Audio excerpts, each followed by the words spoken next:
Good morning, kakagising lang natin. Sagot tayo ha. Sir Jack, ang solusyon nila sa problema sa tax, taasan natin ang presyo ng alak para pigilan daw ang umiinom ng alak pero hindi naman napigilan. Ganun din sa Yossi at sa mga sasakyan taon-taon na binabayaran. Nalala ko to yung pagtaas ng tax ng sigarilyo at alak ay may dalawang layunin.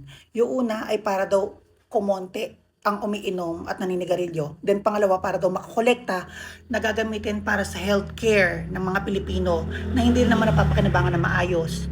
Yung serbisyo hindi man naging quality, no? Pero naging solido yung paniningil nila ng tax.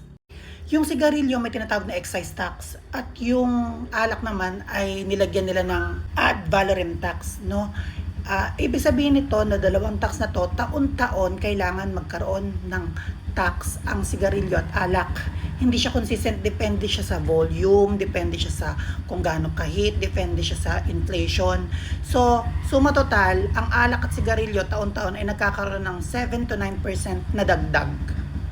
Yan ang ginawa nila sa sigarilyo at alak.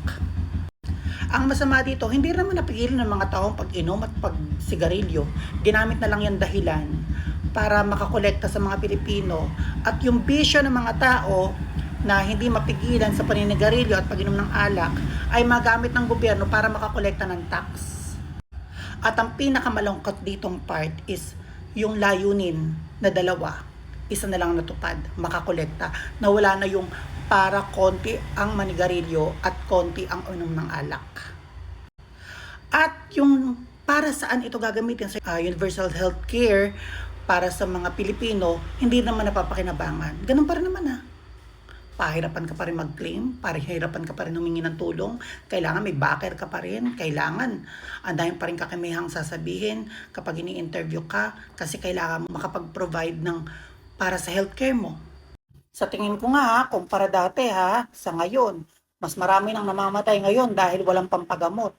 Mas maraming tao na ngayon pinipili na wag na mapunta sa ospital at sa bahay na lang mamatay dahil wala naman silbi sa kanila yung healthcare service ng gobyerno. Ganyan kabulok ang healthcare ng Pilipinas. At ang pinakamasama dito, yung healthcare ng Pilipinas, imagine niyo may contribution na, diyan pa inilagay itong dalawang tax na inilagay sa sigarilyo at alak na nananakaw lang.